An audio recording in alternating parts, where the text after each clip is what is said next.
Pliny the Younger by Aidan Hogan. The image on the screen is a picture of Mount Vesuvius.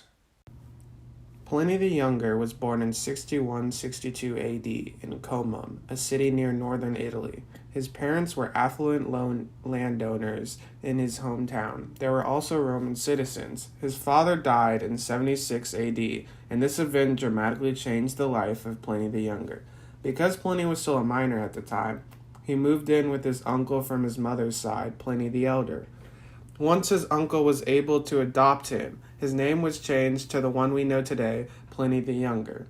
Pliny the Elder was vital to Pliny the Younger's later success as he immersed Pliny with writing and books and education. A family friend was also involved in helping the growth of Pliny, Virginius Rufus. Unfortunately, in 79 AD, Mount Vesuvius erupted, and this affected Pliny's life a lot. His uncle, Pliny the Elder, died from the volcanic gases, and when the crews went to retrieve his body, they described the look as if he had gone to sleep. This is an image of a Roman court. Soon after the eruption, he began a pursuit of a political career at the age of 19. He was a lawyer pleading cases in the court of law. In the following years, he continued winning cases, specifically in the political courts for extortion cases. He eventually worked his way through the political hierarchy during the reigns of Domitian, Nerva, and Trajan. He began with the staff service for a legion stationed in Syria. Military service was required for any political position.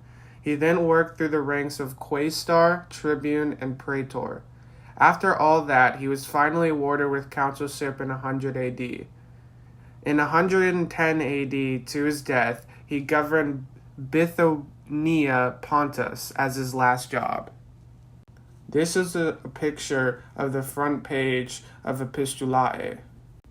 Pliny the Younger's best-known achievement was his books, known as Epistulae. They were a collection of letters that Pliny had written over a number of years. The topics of the books ranged from Romans' everyday life to back-and-forth conversations with Emperor Trajan. With his letters to Trajan, they mainly focused on finding a solution to the rising growth of Christians. For instance, in one of his letters to Trajan, he requested advice on what to punish the Christians with, and updated Trajan about the ongoing imprisonment of Christians. Trajan was shown in these letters as being very against the Christians and did not like them. Pliny also wrote to Tacitus, a Roman historian, about the events that happened at Vesuvius.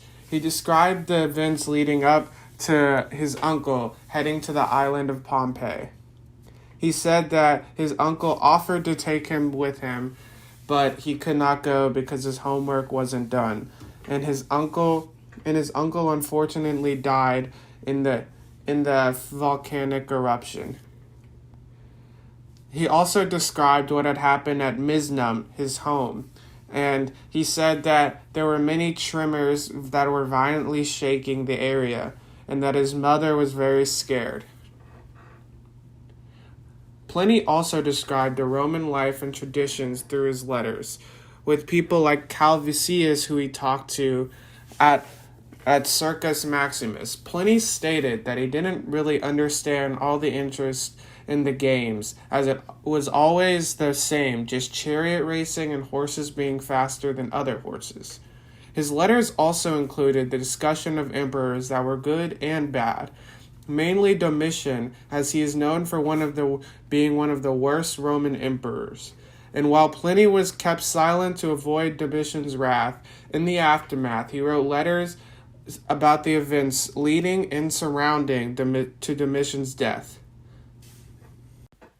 This is a picture of Pliny the man himself.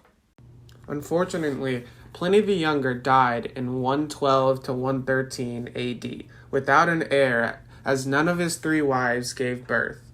However, his writing still lives on today. Letter writing became something that was strictly made through the Romans, and it was turned into an art by Pliny.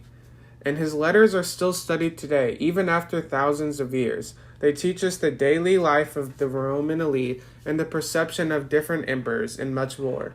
In the end, Pliny the Younger was very influential.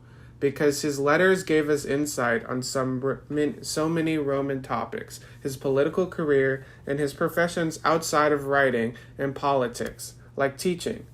Pliny the Younger's legacy has lasted till the modern period, and it will probably last another 1,000 years.